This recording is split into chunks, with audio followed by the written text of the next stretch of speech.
Somebody check and say that we live. Go ahead and get that check in, Kill. All right, let me see here. Somebody check and say that we live. We are on. All right, let's get it started. Joint so fresh, you gotta Shazam it. Coming through loud and clear. It's Power 102 Jam. It's our perspective. When perception comes to truth, respecting you won't lose. Right or wrong is what you choose. Perspective. It's just the point of view, the odds and the outcome based on how you move. It's all perspective. When perception comes to truth, respecting you won't lose. Right or wrong is what you choose. Perspective. It's just the point of view, the odds and the outcome based on how you move. The odds and the outcome based on how you move. Those odds and those outcomes based on how you move, not how they move, but how you move. Welcome to the Perspective 217, everybody. It's your boy P. And it's your boy Kels. So we're back at you another good Thursday evening. We had to take a few of them off. Man, it's been a minute, brother. It's been a minute. P, welcome back to live air, man. Welcome back to the world, brother. We back, man. We back live. Hey, it's been a trying time for your brother, boy. Man, I'm telling you, man. When you get forced into a granny walker, and you ain't used to being in that joker, boy, it take a lot of energy to move around, like a lot of energy, and just taking a simple thing like taking a shower takes all the breath out of you. Yeah, I mean, that when this all had come its surface, man, where you're like, hey, man, this is what I got going on. For those who know in detail, y'all know what we're talking about. For those that don't, for our viewers and listeners, first of all, welcome to the Perspective 217. We appreciate y'all rocking with us. But we've taken a couple of weeks off, man, due to some major situations. You know what I'm saying, to our co-host here, man, and first of all, I'm very blessed and thankful that everything went well, and that we're on this side of recovery. For those that to see my post as far as asking for prayers. It wasn't for me directly, but it was for the James family, specifically for my brother here that y'all see to my left, because of his procedure that he had. So we've taken a couple of weeks off of the show, man, to kind of make sure that everything went well, and and we be on this side of the recovery, man, and hearing my brother, man, and seeing my brother, man. I mean, what I'm saying, it's kind of back to the normal. I know his normal is not there yet. We're still probably a couple months out, but I'm just honored and grateful, man. If I can just give you like a virtual hug right now, bro, I'll give you a virtual hug, man, for being in this thing, man. So that's kind of what the perspective's been on for the last couple of weeks, y'all. Yeah. I'll tell everybody that's on my Facebook, y'all know I had a full left knee replacement, and I didn't quite understand what that entailed, right? I didn't watch the videos prior to, and if I would have, I might have chickened out, man. I'm telling you, because when I watched it afterwards, I understood fully why I was in the pain I was in. But yeah, so we back at it, man. And Kel, so I'm gonna go ahead and jump in this, man. How you feeling, man? How your week been? How your weeks been? Yeah, man. So again, for all of our viewers and listeners, man, I'm a Taurus, and I've had the great pleasure of being surprised, man, by Shorty Red. She did a phenomenal job, man, as far as the surprise celebrations, man. It started off in the pain and went down to the NOLA. You know what I'm saying? That's kind of why I'm rocking my beads here, man. These are official. These ain't Walmart bought in Illinois or Missouri. None. This is straight from Louisiana. You heard me, baby? So, but yeah, man. So, had a wonderful time, man. Kind of a getaway, birthday celebration. Brought it back to Chicago. Did some celebrating in Chicago as well, man. And back to reality. We family life, man. Kids in school and practices and games and things of that nature, man. So just very blessed and fortunate, man. We were able to do any of that traveling because last year, for my birthday and her birthday, it was everybody's birthday for that matter. We were in house, man. So to get some experience outside of our home and outside of our area that we live in, man, was beautiful. I told Danny, man, like, I don't care long as we go to like a staycation, you know what I'm saying, over across the street in Urbana. She was like, Urbana, bet I got you. So, but thank goodness she went above and beyond and not so much to Urbana, man. She took me down to the Dola, man, and came back. So, but yeah, all in all, man, back on these streets, man. The violence is where it is, man. That the gunplay is still prevalent. Man, people, youngsters, old, hey man, put these guns down, man. Put these guns down. May is the official kind of, we're rolling to the spring/May, for my biker family out there. What's going on? This is the official starting point for motorcycle riders. So make sure you guys out there are looking out for motorcycle riders, whether they be them speed cross rockers, man, or them kickback Harleys. This is the start of the riding season. So make sure you pay attention to those people. And put them guns out, man. We don't need them guns, man. Too many precious lives are out here, and we want everybody to move around freely and safely. So just keep that in mind. Indeed, man. So our brother Ree, man, he's still working on that big project he got. So yes, sir. He was waiting on a contractor, so he couldn't make it on with us today. But shouts out to our brother, Mr. Triple Threat. Yeah, man, because he's making some big moves out there. So Kel, we're gonna go and jump on into it, man. So we got somebody special with us today, right? We were supposed to have the gentleman on right before my surgery, right? That Tuesday before, what was it, the 20th? The 20th, yeah. Actually, we had connected with this brother, man, and we had a date lined up with him Tuesday, the was it the 10th? Because it was a special edition. It was a special edition. It was because the 21st was that the 21st was that Wednesday. Okay. Well, I know we were going to do a special edition with him on Tuesday because you had everything lined up on Thursday, man. So truth be told, some things came up, and once we bring this brother on, he kind of tell you what kind of led us into kind of postponing things here, man. Which it was some heavy stuff going on, and for those that unless you live under a rock that's not on this earth or planet, we're talking about Mr. George Floyd, who was put to rest here, and so his uncle, Mr. Jones, Selwyn Jones, who we were supposed to reach out to, things kind of didn't line up, man. But that being said, we've got him tonight in order to have him as a special guest. So we're going to bring on Mr. Selwyn Jones to the Perspective 217. Hello, y'all. Hey, welcome, Selwyn. How you doing, sir? I'm doing better than you are, boy. Because let me tell you, watch the film. I've known plenty of people that's had knee replacements, and I will have one because of football in probably the next 8 or 10 years. So I know what you were going through. Now, getting back to you with them original beads on, I got some too. I got some too. Hey, I'm just trying to be like you, Selwyn. I know you're a world traveler, man. So, sometimes when I stop in places, man, I like to get the collectibles, memorabilia, man. So always. Yeah. And the reason why we missed that last show was we got a verdict.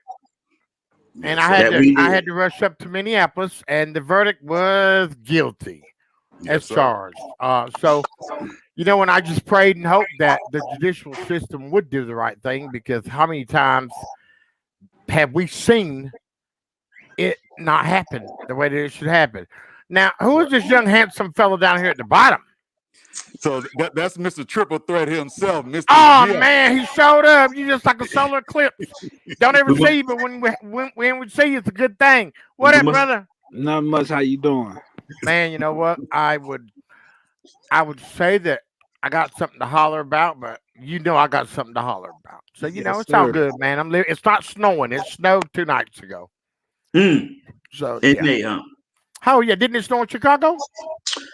It snowed in Illinois last month for a day, Yeah, but not but not like Oh, what you got going oh on. man. Oh Yeah. man. So Yeah. guys, what's going on, man? So let's get into it, man. So first of all, Selwyn, thank you, man. I know life has been an uphill, around the corner.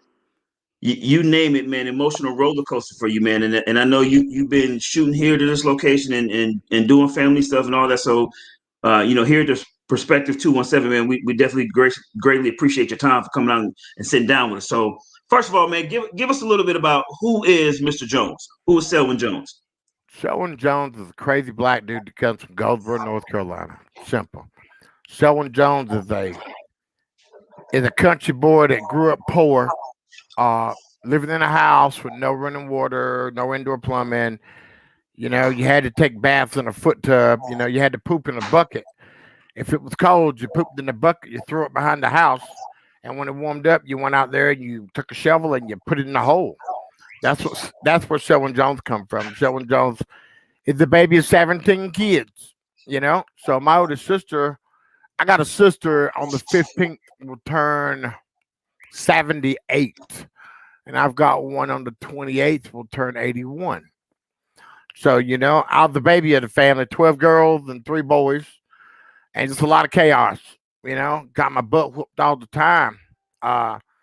When people tell you that life is hard, well, let me explain to you.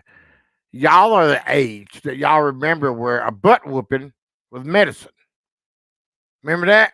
You had a Yes, sir. toothache, your mama whooped that butt. Hey, guess what? Toothache gone. You know what I'm saying? Right. How many black people are I'll tell bipolar? you what pain is. Give you something to cry about. Yeah, how many black people are bipolar?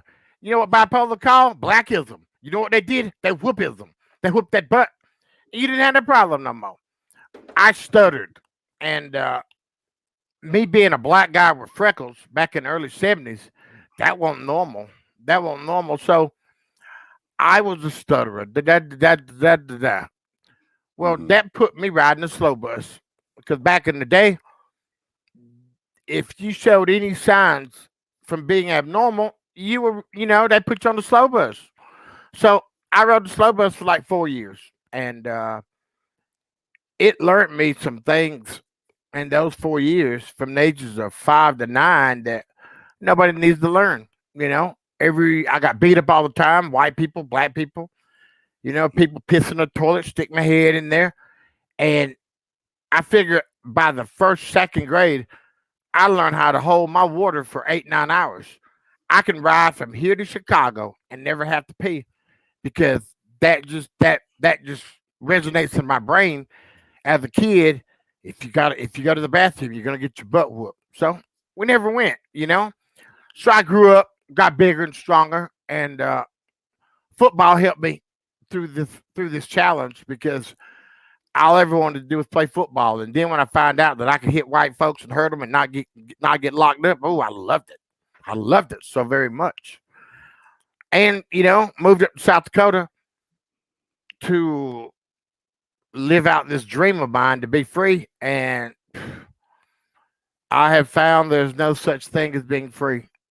You can be free to a certain degree, but it don't matter how much you got. There's somebody that's less melanated that's got more. There's somebody that's less melanated that's always gonna try to be your boss or try to talk to you disrespectful. Prime example, this is funny. We just got one of them new big body lax. Mhm. Got sticker on it. I pull up beside a lady with a Geo Prism, probably 1989. And I pull up Throwback. beside her, and the first thing she did, she didn't have to let your door lock. She had to reach over. She reached over and she locked the door. I'm thinking, would you look at here? So I sat there, and my wife like, man, leave that woman alone. I was like, no, I got to do this. I got to do this. So I sat there till she got out. When she got out, I got out. I walked past her. I was like, ma'am, hopefully I parked far enough away from that fine car you're driving so I wouldn't scratch it now. And she looked at me, threw up her nose. You know, it's crazy. Why does the poorest white person think that they're better than any black person? I ever noticed that? The poorest white person think they're better than the average black person. And that's crazy because none of this is a gene. All of this is taught. Now, think about this. Now, son, when certain things happen, you're gonna put your hands on the dash, you're gonna cut your music down, and you're gonna say, yes, sir, no, sir. And you remember that. Who teaches their babies that? Black folks. Black community. Yeah. Black community teach their baby that. Promise you, no white folks don't teach their kids when they get stopped by the police. You put your hands on the dashboard and cut the music down and say yes, sir, no, sir. So there's a lot of things in this world that we've had to negotiate in our life. 1941, after the World War II, they wanted to have oh God, come on, hold on. What's the thing? The middle family, Middle class. middle class. That's just like hello. Anyhow, a middle class family. So they come out with the oh my God, the GI Bill, so you can get a house. Guess who got the GI Bill? Them folks. Guess what we got? Government housing. We all know it as the ghetto now. So man, we've always had to negotiate, and I did not know that my nephew got murdered on the 25th. I found out on the 26th, and how I found out is I'm sort of kind of husky, so I ate me 2 croissants in the morning. Got to get it in, and I'm sitting down eating them 2 croissants, and I see this dude on television, and he getting pounded. And I'm thinking to myself, oh my Lord, won't somebody help him, man? Why do folks keep doing this to brothers? Then my sister calls me. Hello? I set the phone down, and I literally sat back in the chair. Now, I know y'all. Hold on, Selwyn. Hold on. I gotta interrupt you. Go ahead. So you're telling me you found out about your nephew George Floyd The day after. by watching TV? By watching television. I'm sitting there, and I want people to think about that for a second. think about that. Vicious. You find out that your loved one, your family member, One of my main men, has been taken away from you by television. Mm-hmm. And I did not know who it was because, dog, let me tell you, if you're in my family, the person that you would have thought that would have been put in that situation is the mouthiest person in the family, is the mouthiest person in the world. That would be me. You would have almost thought you would have been there. That would have been me.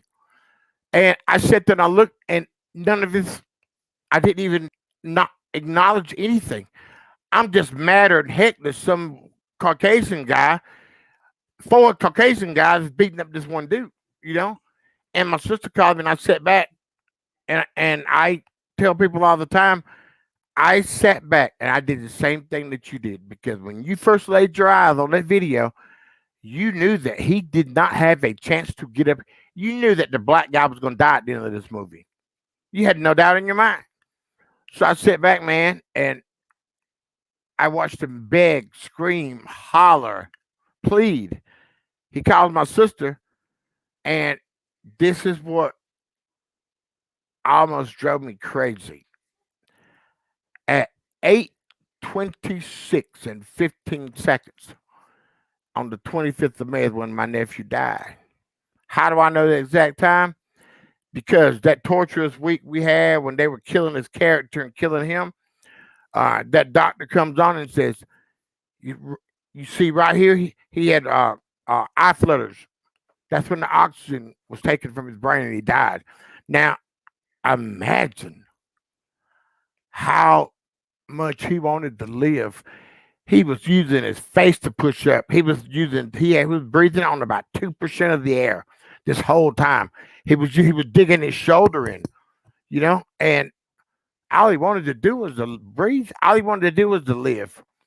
Now it's pretty bad when you do everything the police say and they still kill you.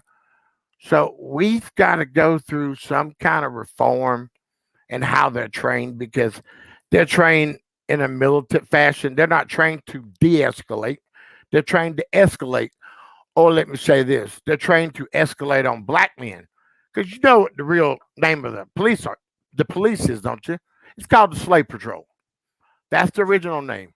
And the Slave Patrol is still working, my brother, because they had to catch slaves back then to save them from them going to the master's house, and now they're sort of kind of catching and doing everything they want to and need to, just because you're black. Think about this, guys. Ahmaud Arbery, he ran down the same dirt road he been running down to stay in shape for 4 or 5 years. The same road. Now imagine you ride down the road and you looking back, and there are two trucks follow you, and there are guns sticking out the window out of the back. What in the world where would you be at mentally? What would you do? And then he tries to run another way, and a dude cuts him off. Think about that. This is 2020. Think about that. Right. What in the world would go through your brain? And then a dude jumps out and wrestles him and shoots him. Now, keep in mind, after they had shot him and he was down, the police arrived. He was still living. They were talking, trying to get their story straight. And the police officer said, he's still living, don't you? So this guy had to suffer before he died 10 or 15 minutes while people are standing around talking over him. And thank God for stupidity, because some people are. He thought, the Robbie guy thought, if he were to show the people the video of them chasing him with their guns and cutting them off, that would be enough to give them a free pass. Think about how stupid that was, but think about how smart that was. You locked your own self up because you wanted everybody to see how y'all handled this black dude that y'all chased with a truck and cut off and killed. Now, let's hope the judicial system does the right thing, because, hey, guess what? He presented the video of them doing everything they did wrong. So it's crazy.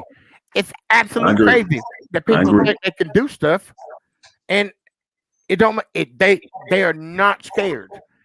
They think they can say anything, do anything they want to, and what's going to happen to them? Yeah. Hey, so I know you mentioned this earlier when we first start talking about your nephew George Floyd, and you said that was your man. Kind of give us a little bit insight of what kind of relationship did you have with George? I'm that uncle. I'm that uncle that when the sisters bring the kids over to the house, I'm gonna beat them up. I'm gonna beat them all up. I'm gonna, I've tied them to top of cars. Act right. I'm gonna get some act right. I'm gonna get them all shook up. So my sisters and brothers be hollering, "Mama, tell that boy to stop."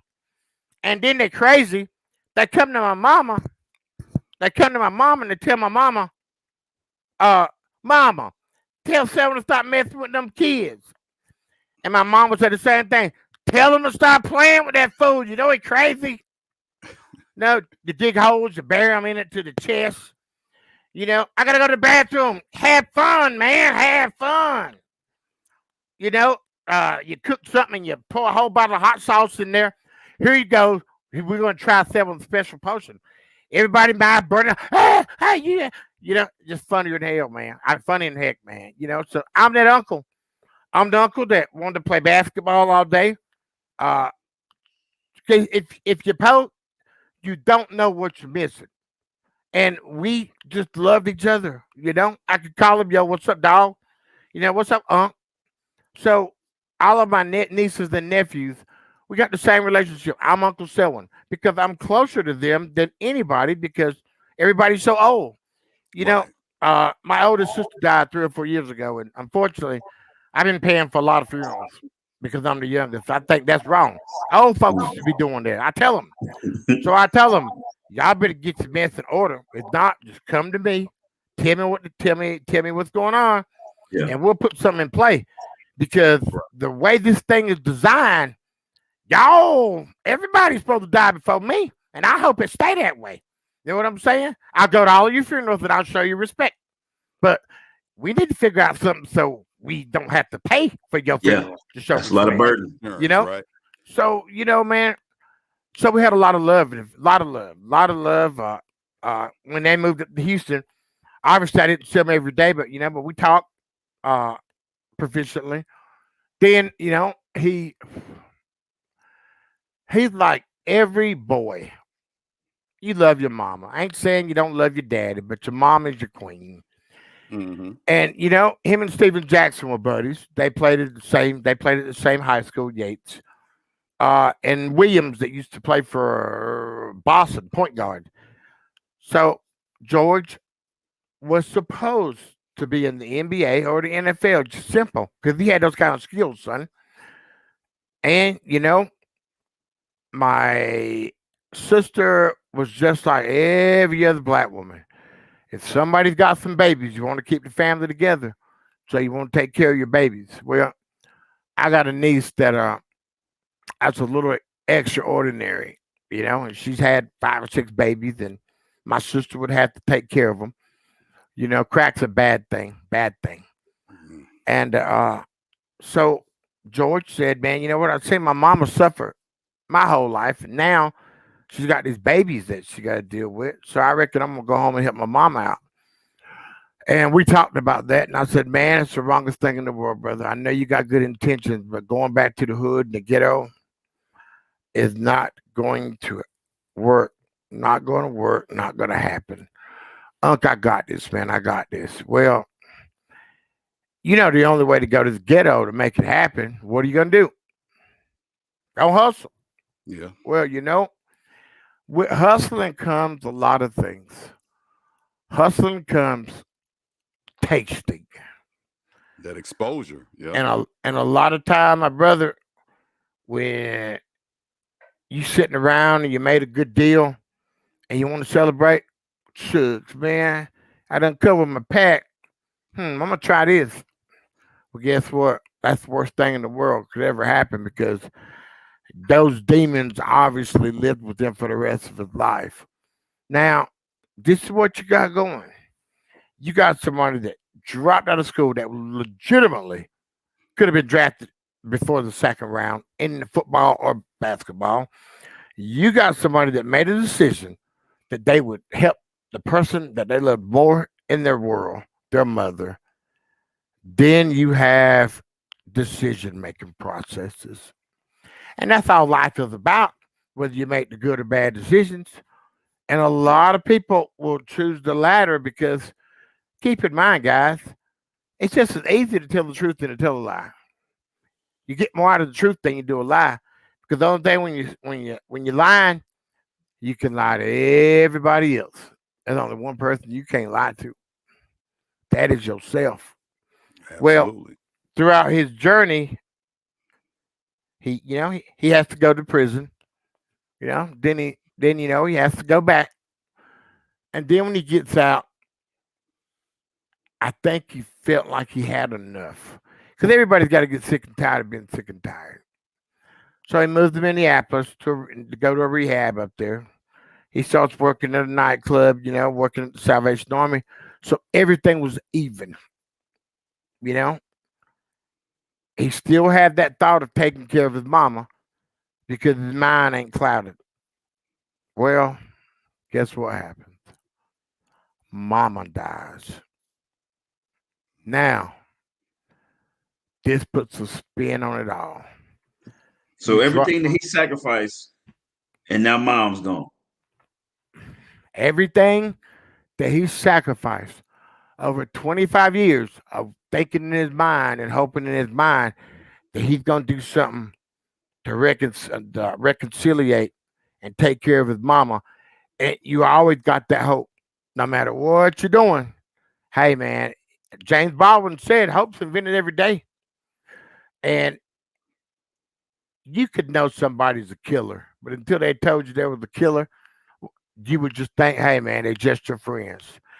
And you can think all you want to. And once that mama lays her eyes, closes her eyes, then that's when all the emotions come out.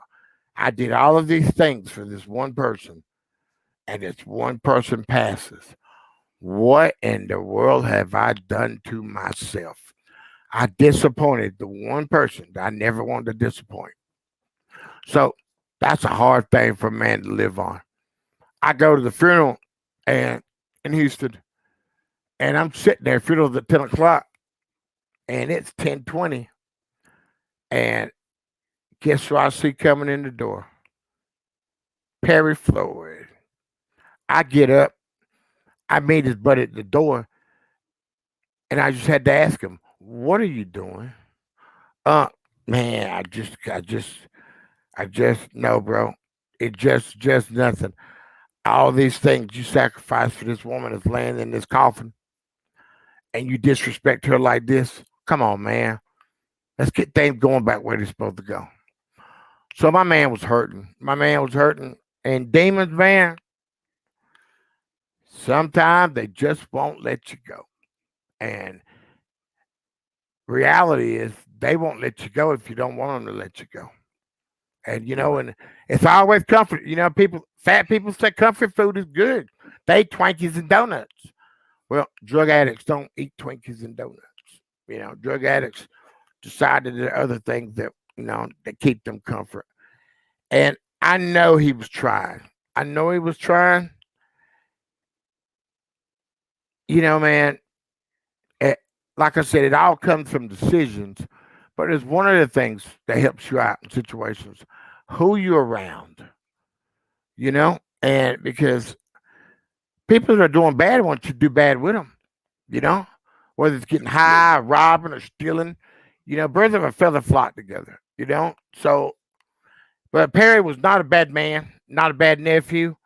Uh, I reckon y'all coming from cities, y'all know the deal. Y'all seen it numerous times, and like I said, the black guy died at the end of that movie, man. So when you said Perry, was Perry on scene or at that location at the time of George Floyd's death? No, Perry is George. If you knew him, you Oh, called him okay. George. If you knew him, his name was George Floyd, but George if you knew Perry. him, you Gotcha. called him Perry. Gotcha. Okay. Just to clarify that, Yep. so we I know. know a lot of people don't know. Hey, my sister, a reporter called my sister and says George Floyd has been murdered. Do you got any thoughts about that? And she hollered at me. I don't know, George Floyd. Don't call my house no more. Mm. And yeah, so it was dog. It was something right out of a horror movie. It seemed like somebody just snatched your heart out and held it in your hand. Yeah. And I personally want to know, with everything that you said here, and your family dynamic, with George, and to sit there and listen to what this defense attorney Crab is saying, is trying to assassinate his character, trying to make him seem to be a villain, even though he was dealing with addiction, and there's nothing trying to prove that's common. right. People in America have addictions. They deal with that every day. That we've been that's been covered for centuries. So that's nothing new. But knowing your family dynamic with George and hearing this man, basically attacking his character, how did that make you feel? it would have been Tuesday. I left the courthouse. I left there on Tuesday and got home, so it was Wednesday. And he told us, man, Wednesday, Thursday gonna be ugly. And I could have I'll say this much. Anybody that didn't have the same skin as I had, I didn't want to be around them. I even told my wife she needed to leave for a little while, not come back, because to sit, I'm hearing music. I'm hearing music. I am.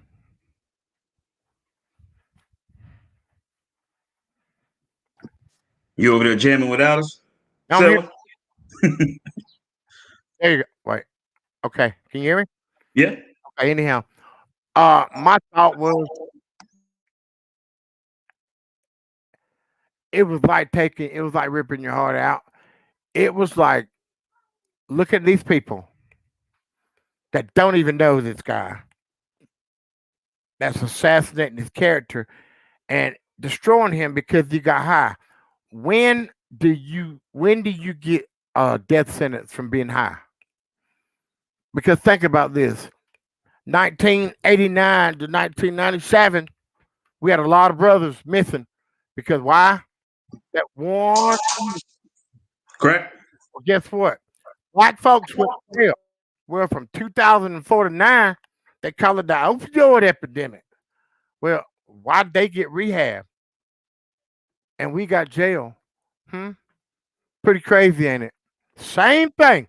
But besides, when somebody else chooses to use the same potent substances, they get rehab. Well, would that stop them? And they weren't supposed to show any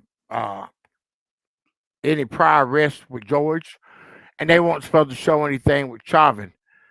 Did you see that 2019 prior arrest that they showed with the teenager? When he was sitting in the truck, they knocked on the window. You talking about the George previous encounter? Yeah. They weren't supposed to show any of that, and they did that, and it was them folks is bad. Them folks will do whatever they can to make it bad on an individual. When think about this, that dude in Wisconsin, they moved that they slowed down so he could walk by. That dude in Charlotte that murdered all the people in South Carolina, that murdered all the people in the truck, in the church. These people got him in the church to eat. And when they bowed their heads to say prayer for him, he murdered them. They got him a Happy Meal and bought him some water, took care of him. But they wouldn't even take the pressure off my nephew's neck because of what? Because of the color of his skin. You figure there's 2.5 million people incarcerated in jails, men in America. We incarcerate more people than anybody in the world. Out of that 2.5 million people, 1.2 of them are black. Now, hold on. Let me figure this out now. Y'all might be mathematicians. I'm not. If we are 4% of the world's population, 4% is what America is of the world population, and we commit 40% of the crime by 0.1% of the people commit 30% of that crime. How's that? So that means 1 out of 3 black people are criminals or have been incarcerated. And that's sad because we know that there is racial profiling. And that's what that George Floyd Policing Act is going to help, is to stop people from racial profiling. So, man, systemic racism is police brutality is about that much. But systemic racism, it affects our schooling. It affects our housing. Why do more black people die from corona than any other people? Because of the history of our health care. If they put you in bad housing, then they send you to a bad school, then you're not going to go to college. And what kind of job are we going to have? And think about this, man. People deliberately did that to us. They deliberately said, this is where we're going to put all of these people at. So they can be all dumb together, poor together, ignorant together. They did that to us. You bring up a lot of good points there. that we try people of our age try to explain to our counterparts and coworkers and things of that nature, that it's a long history of oppression that we are still battling against. It may appear to you from your viewpoint that everything's fair when we're talking to them. But we still started the race so much later with baggage on our backs, right? So it's that push when we say that we got to fight that much harder, we got to be that much better, we got to, and they like, oh, well, I had to work hard too. Yeah, I understand. But people aren't just automatically looking at you and making assumptions about you, right? You know what I mean? In general, right now they are for like certain professions, right? They're making assumptions, but just because when you take that uniform off, or you take that, you walk away from that job at the school or wherever you may be, you look just like everybody else now. I still look like a black man that when I walk into an elevator, the woman move her purse to the other side, and then that was something that, I talk about that a lot because that happened to me, and I was a police, right? I'm go ahead. Go Go ahead. ahead. Go ahead. Go ahead. And that type of stuff right there just kind of, and this happened, what, 5 years ago? You know what I mean? And we're in the, good in the 2000s, 2016, when it happened, because I was still on patrol. And I walk in with a coworker of mine, when they walked in, who looked different than me, walked in first, she didn't budge, purse didn't move. I walk in right behind him. She gradually moving her purse over to the other side. And I'm like, I'm the one that's here to protect you from getting your purse stolen, but you just look at me and assume, something in you told you got to move your purse over. Whether she did it consciously or not, she made that action. Something in her told her she needed to do that. And those type of things are the long history of oppression that we talk about, that we're fighting against, that our kids are fighting against, that our parents, and people your age, that we're fighting against, that live through it, right? You know what I mean? We're living through something different, right? Our stressors are a little different than what your stressors were and what your siblings' stressors were, but it's still same thing. Being oppressed. It's power and control, my brother. Yeah. It is power and control. Now, let me tell y'all this, and I brought it to your attention at the beginning of the show. I live in a town. Now, do y'all know them GQ Man of the Year? Michael B. Jordan? No, I am. He's you're the GQ Man of the Year. Yeah. I didn't know. Well, thank you, Mr. GQ of the Year, for being on the show. Hold on. Give me 30 seconds. Just hold on. So he's going to go find that. You know what's so interesting about this conversation, P, is I had a brief conversation with one of my coworkers today in regards to the systematic portion of this, the oppression, and my grandmother, who's still alive, 81 years old, where I can sit down and talk to her and she can tell me what she went through, what she experienced, how she got through those situations. And then when I talk to my mom and my aunts and they tell me what they lived through and what they experienced, you can see the generation by generation, how this thing has played out. And so now here we are, 2021, and it's still the same. It's still the same thing. Woo! Wait! Well, doggy. Let me see the front of that cover there. Woo! There it is. There it is. Which month is that, sir? December, sir. Thank you very much. Okay. December, sir. So y'all better go. Y'all better go get that. Y'all better understand. We got GQ Man of the Year on our show. Now, 2020. I've always known I've been a dime piece.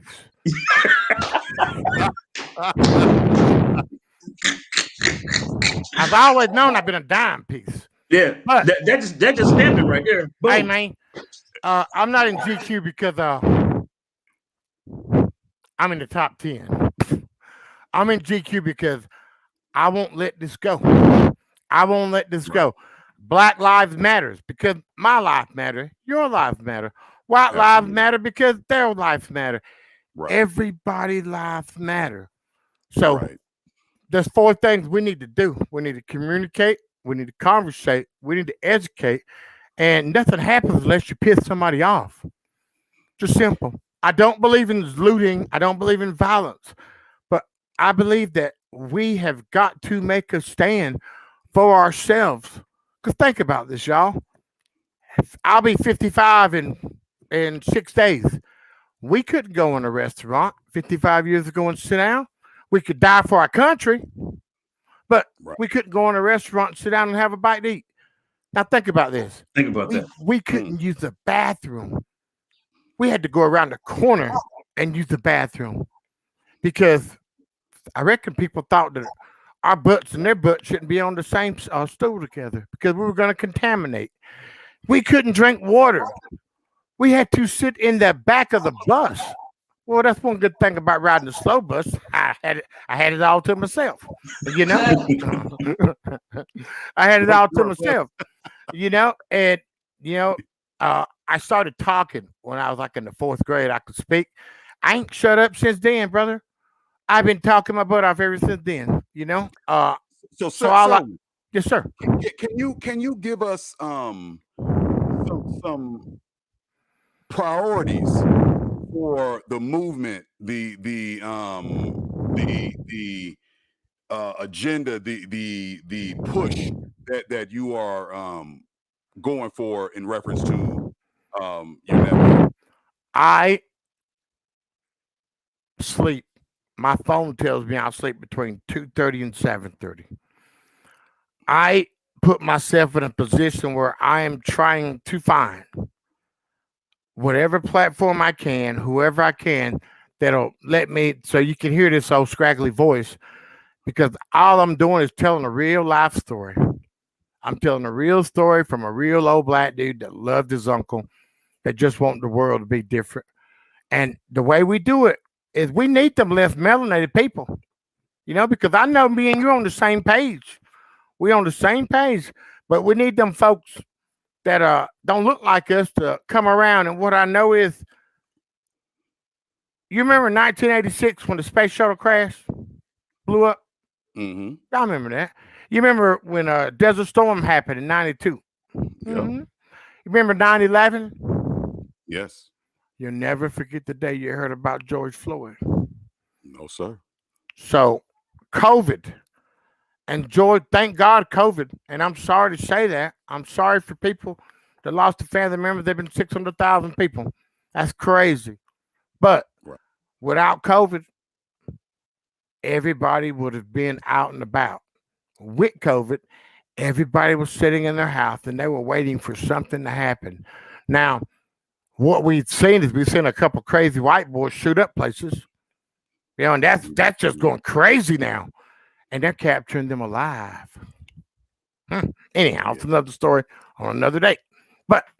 And we were sitting there waiting. We were waiting for something to happen.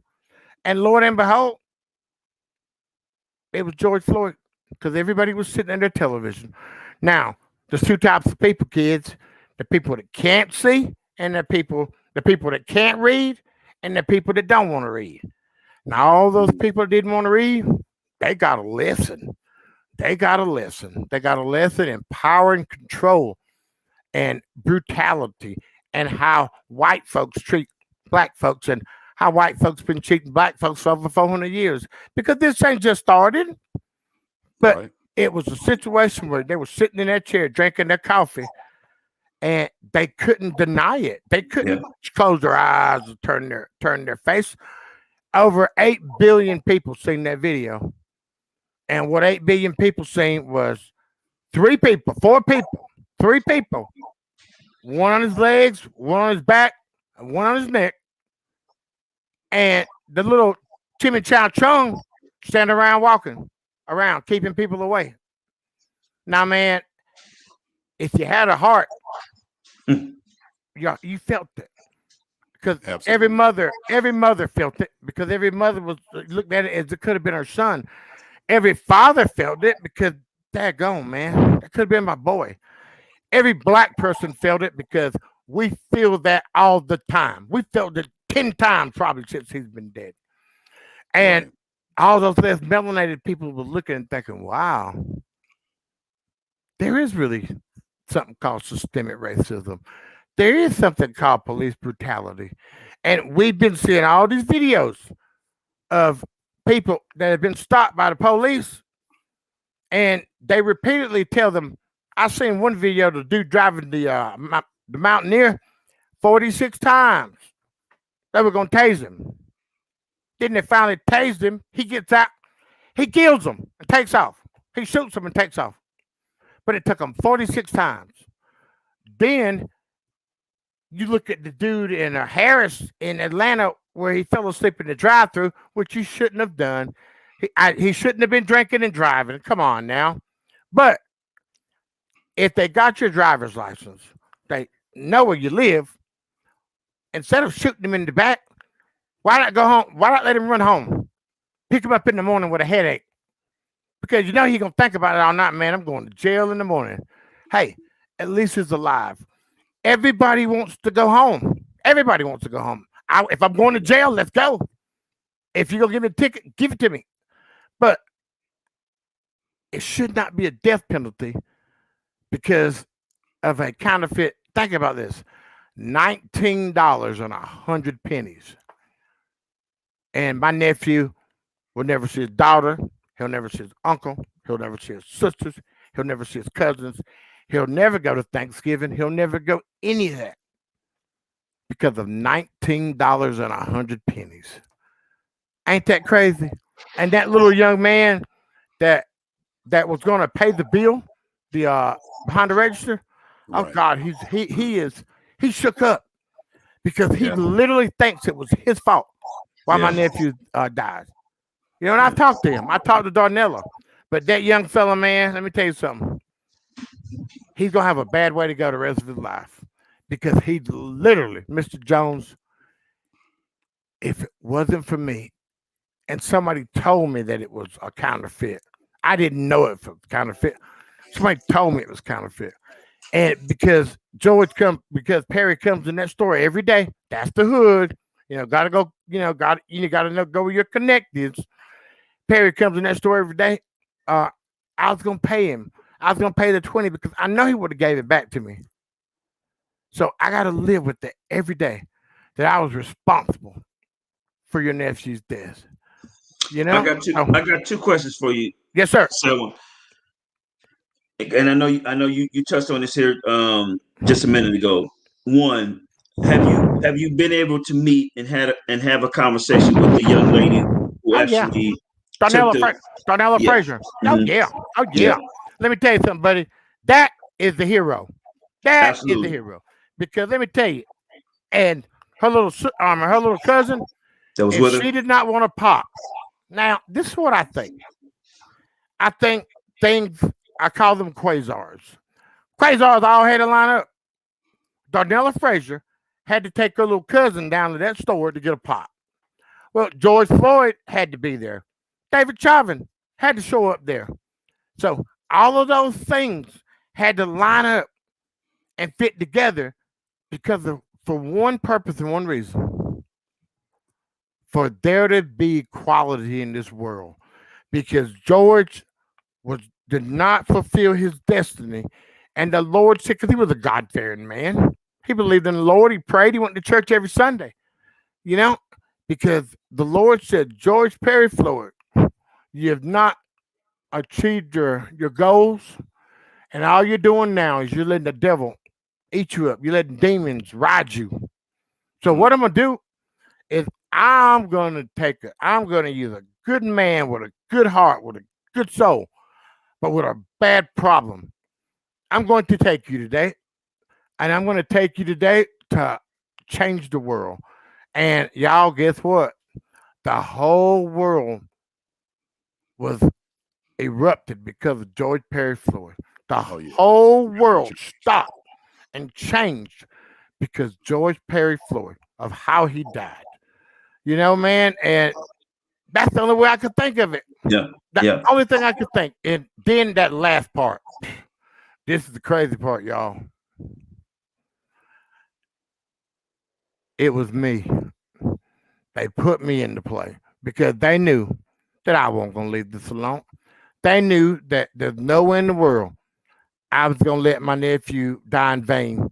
I wasn't gonna leave this alone because this stuff has been happening to black folks for hundreds and hundreds of years. For 55 years, I've been seeing folks talk junk, disrespect, humiliate because of the color of my skin or the color of your skin. And brother, my nephew opened everybody's eyes. I've got 75-year-old people that are calling at my motel and booking rooms for a week and never show up to support my movement, to support what I'm doing. You know, then let's talk about my town. There was a police, there was a. Let me ask my second question real Great, quick before go, you get go, into go. good because you were going there. And my second part of the question is, with the George Floyd reform bill, what specifically do you want to see changed? Simple. I want white folks to stop killing black folks.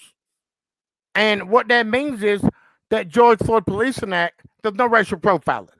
Now, if we all three work together, why you would want me to investigate you? You'd want me to tell you to give the discovery on you. Because I'm gonna look out for mine. It's just called it a boys club. You know? If you hurt somebody, you go into a national data. Think about this. Derek Chauvin has 18 write-ups. 18 write-ups. He should have been fired 10 years ago. Literally. He should have been fired 10 years ago. But because that good old boy system, you let him ride.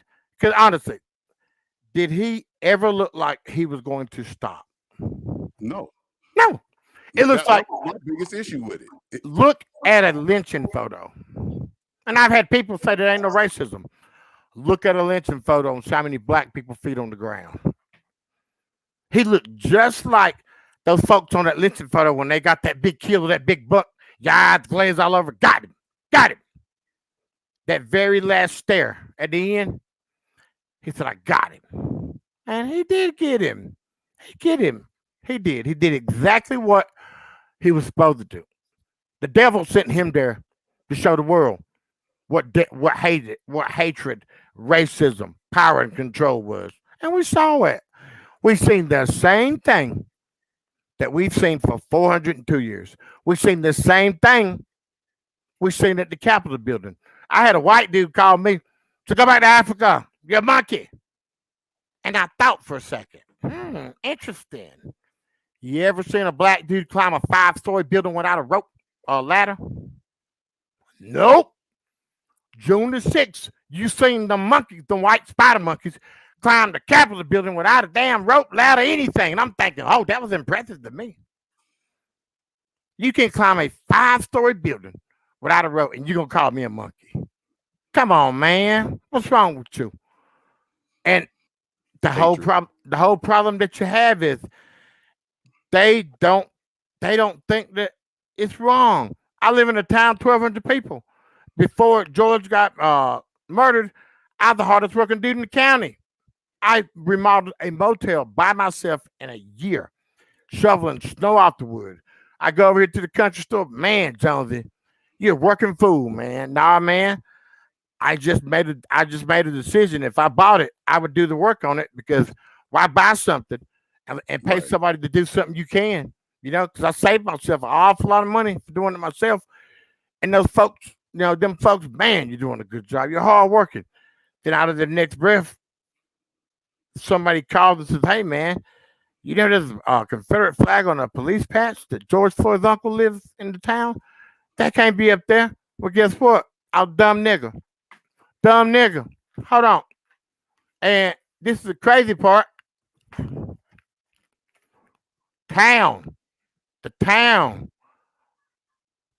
town goes crazy over me asking about taking the flag off the police car. And my thought was this: during out that time, the dynamic was this: if you pull over some crazy, and the first thing they see is that Confederate flag, what they gonna think? That ain't the police. And everybody was warming up people. That was my thought. And just to be real, every time I see the Confederate flag, it pissed me off because it make me think of rednecks in the house, and I want to get busy. Just simple. Because where I come from, Goldsboro, North Carolina, if you see a flag, you know what you're dealing with. Whenever you see that flag right now, you know what you're dealing with.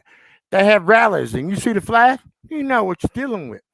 They had a Ku Klux Klan rally in town. They call it the Patriots now. In my town, old white dude get on the line and says, "There's an old boy up there that's running the motel. And he thinks that he's running things." I was putting this time by the Democrats. Think about that. Every excuse in the world, because somebody murdered my nephew. Dude stands in the council meeting and says, "Hey, you know what, man? I wouldn't mind taking the flag down because I know it don't belong up there, but why are we going to do anything because the dead nigga uncle lives in our town? He don't belong here. He ain't a part of my community." From one day to the next, I was a fine, hard-working community member, and the next minute I was the dumbest nigga that's ever been around because somebody murdered my nephew. I've got a lot, I don't know, 3 or 4 blocks away, and I got a white boy that'll stand on his property line and talk trash to me. I mean, act like a fool and stand there. And I don't even go cut my grass over there anymore because I know one day things gonna get a little heated. I think about this. If one day I snapped or lost composure, my whole movement would be gone. Think about this. Because you're defending yourself because I'm defending someone myself. else's action. Mm-hmm. He parked his vehicle on my land, and normally you go get a chain, you pull that mess off. I was going to go get a chain and pull it off. My wife said, "Well, you better go to the courthouse and tell them what you're going to do." I go to the courthouse. "Well, you can't do that. You have to send them a certified letter." I pay $80,000 for something, and I got to go get a certified letter and tell him to get his mess off my lot? Well, yeah. So I sent him a letter. It took 33 days before I could get that piece of crap off my lot. Because he wouldn't accept the letter, so they had to hand deliver it to him and say, "Man, you need it." So now, how fair is that? And that is the that's how them folks feel. And like I told them, I told the police chief, sheriff, whoever, "Hey, this is how it is, man. You need to tell that boy to stop playing with me. You need to tell that boy to stop talking to me because one day," and I'm looking at you two in the eye right in front of him, "one day I'm gonna get sick and tired of this, and I'm gonna stomp a mud hole in his ass and stomp it back dry." Excuse me, because I'm 55 years old. Ain't nobody got no business playing with me and treating me like I'm a boy, like I'm nothing. And that's what them folks do. So, man, all I know is we got to stay together, got to communicate, got to conversate, and we got to gather, and talk about things because this is the only way that we get past this. Because obviously, looting and rioting don't help. Nothing else helps. And the only way we can do this is communication, is having an opportunity to get on shows like yours that's got a gathering to hear this old scruffy voice. Because I ain't going to stop. Ever since May the 26th, my life is has changed. It's not the same. I don't go to sleep. What time did I text you? 3 or 4 in the morning? yeah, Yeah. 3 or 4 in the morning. People look at it and you're friends with me on Facebook, so all you gotta do is look and you see that green light. I can't sleep because I don't want nobody else to have to go through the same thing that we had to go through. Man. I don't want nobody else to have to go through the stuff that I got to go through in this 2021. But see, I ain't scared. I ain't scared because one thing you know, my brother, is the black dude's probably gonna die in this movie because every time somebody is making a move or making changes or doing something that's exceptional, somebody figures out a way to sort of kind of do something to him. And I honestly know that. I honestly know one day that I'm gonna have a bad day. I do. But you know what, man? Seeing my nephew suffer the way he suffered, seeing the way that folks treat us all these years, I just can't help myself. I just cannot help myself than to try to protect every human being, especially my sisters and my brothers, because I'm proud to be black. I'm proud to be a black man. I'm proud to be a black man with freckles. I don't give a daggone where they say the freckles come from. It don't matter to me. Because in this world, I'm considered a stone cold country black guy. And I'm always going to be a stone cold country black guy. Because all I know is this. Winners don't quit and quitters don't win. I hate losing more than I like winning. So I got a lot of stuff to do, my brother. And with people like yourself that's giving me that opportunity, I appreciate you, man. Absolutely. So Selwyn, Yeah, you messed my name up, fella. hey, I do it to everybody. You do it to everybody. He did real talk. So tell us, how can our viewers and our listeners, support and contribute to the cause? Justice for George, man. Just hit Justice for George up. Justice for George Gmail. Hit me up. And we haven't got our website set up yet. But our website will be coming soon. But Justice for George. Getting Justice for George. Selwyn Jones. George Floyd on Instagram and Twitter. There's plenty of ways. Or Google George Floyd's uncle. You see old scraggly face black dude. Hold on, wait. Sean now.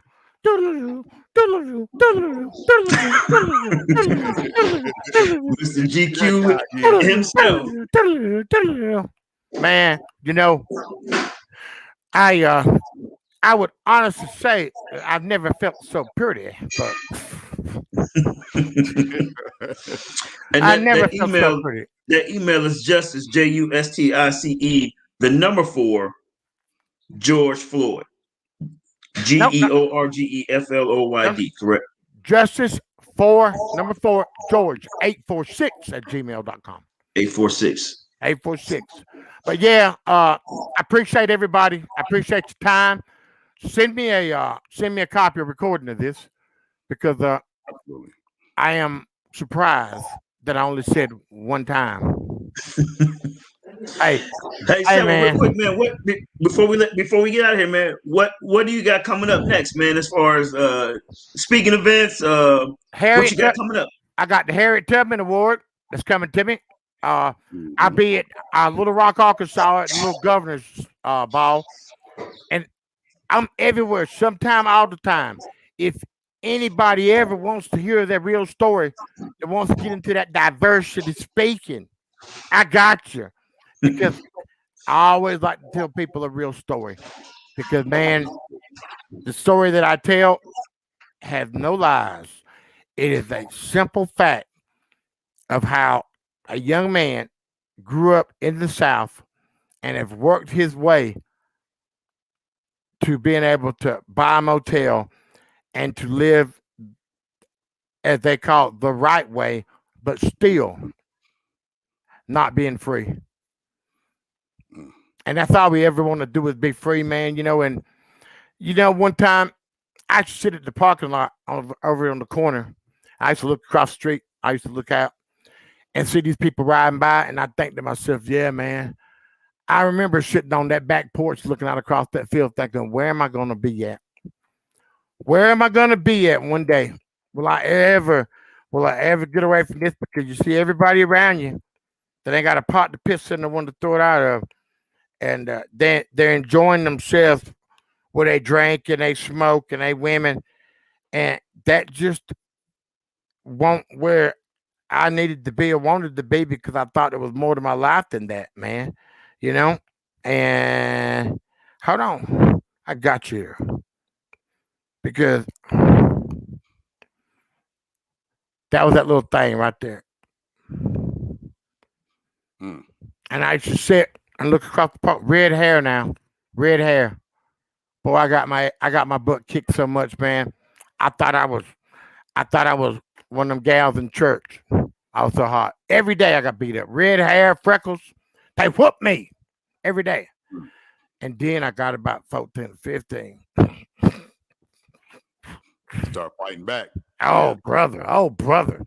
I'm beating up brothers, sisters, mamas, cousins. I beat up your grandmama if you got in my way. So, no disrespect for the grandmama, but your grandson shouldn't have put his hands on me. Anyhow. Hey, give me that Gmail one more time. Justice number 4, George. Right. 846 at gmail.com. For George. Okay, I apologize. Hold on. And on Instagram, obviously it's Justice for George 846. So everything is Justice for George, or Facebook Selwyn Jones. Well, Mr. Jones, man, we've had the pleasure, man, of communicating with you, man, and meeting you. In the untimely and the occasion of how we met, man. I wouldn't have wanted that, to be the rhyme or reason of why we met. With the loss of life of George Floyd. But I definitely appreciate you for taking the time to come in and talk to us, because once we had set this up originally, man, and the verdict came out, and you're everywhere. You're doing family stuff, you're doing all that stuff, man, and you were still interested in wanting to come on our show, man, and come and talk to us, man. So from me personally, man, I greatly appreciate you coming in, man, and sitting down and talking to us, man, and giving us some insight of everything that you've experienced and went through, man. And I can say this for me and P, man, you definitely have a home here at Perspective 217, man. So whatever you got going on, reach out to us, man.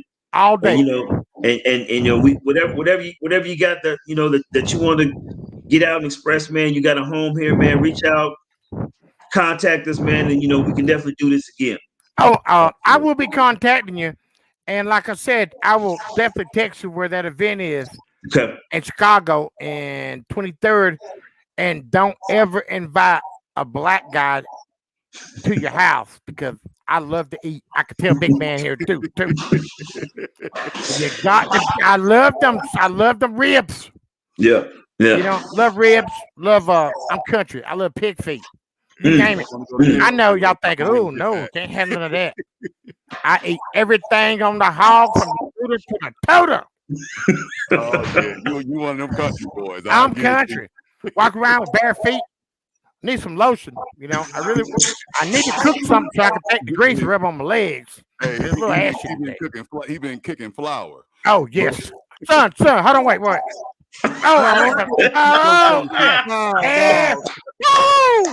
I went from classy to ashy.